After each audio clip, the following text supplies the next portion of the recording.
அந்த அபார்ட்மெண்ட்ல முதல்ல காலி நிலம். அதாவது இப்போ நம்ம வடக்கு, அடுத்து தெற்கு, கிழக்கு, மேற்கு, வடமேற்கு, வடகிழக்கு, தென்கிழக்கு, தென்மேற்கு, தென்கிழக்கு இந்த மாதிரியான மூலைகள் இருக்கும்.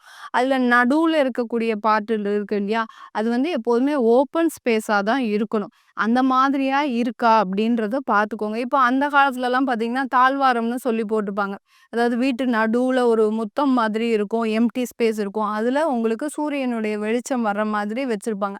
அந்த மாதிரி நமக்கு அபார்ட்மெண்ட் இருக்கான்னு பார்த்துக்கணும். இப்ப எல்லா அபார்ட்மெண்ட்டுமே அந்த மாதிரி இருக்கும். அதுல நம்ம ஒரு வீட தேர்ந்தெடுத்து போகுறோம் அப்படின்னா, நம்மளுடைய அதாவது நம்மளுடைய நட்சத்திரத்துக்கும், நம்மளுடைய ராசிக்கும் சந்திராஷ்டமம் இல்லாத ஒரு தினத்துல போய் ஒரு வாஸ்து நாள் வாஸ்து நாள் அப்போ நமக்கு அங்க அபார்ட்மெண்ட்ல பார்க்கும்போது நம்மளுக்கு பெரிய அளவுக்கு வாஸ்துலாம் இருக்காது. அங்க வாஸ்து இல்லாம இருக்கு. நம்ம கன்ஃபார்ம் பண்ணிட்டோம். நம்மளால வாஸ்து அங்க போய் நம்ம இது பண்ண முடியாது அப்படின்னு நம்ம கன்ஃபார்ம் பண்ணிட்டோம்னா, அந்த இடத்துல நம்ம தாராளமா வாஸ்து பூஜை பண்ணிக்கிறது நல்லது.